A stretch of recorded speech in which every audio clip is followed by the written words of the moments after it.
আর মাত্র 5-6 দিন আছে। একটা জিনিস তোমাকে কয়ে যাও, মোর কোনো চাঁদাবাজির টাকা নাই যেই টাকাতে আমি ভোট কিনিম।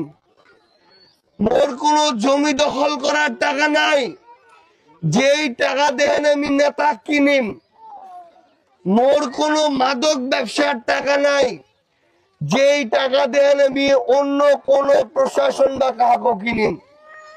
উপরে আছে এক আল্লাহ, নিচে মানুষ। তোমাক এই চেষ্টাটা করে ভালো মানুষক ভালো দলক বিজয়ী করবা লাগবে।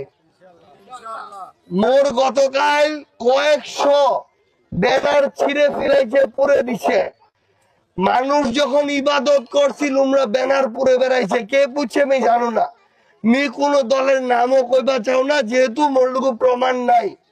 তবে পুরিছে কয়েকশো ব্যানার, এই প্রমাণ মোর লুকু আছে।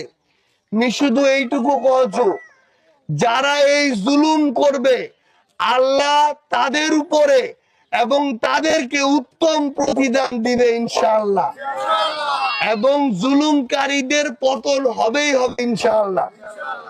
মোর আবার নতুন করে 100 ব্যানার বানাবার কোনো টাকা এখন আর নাই।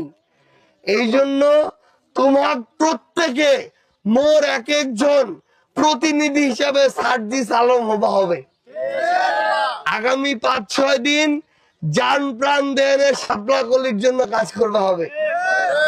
ঠিক আছে তো ইনশাআল্লাহ।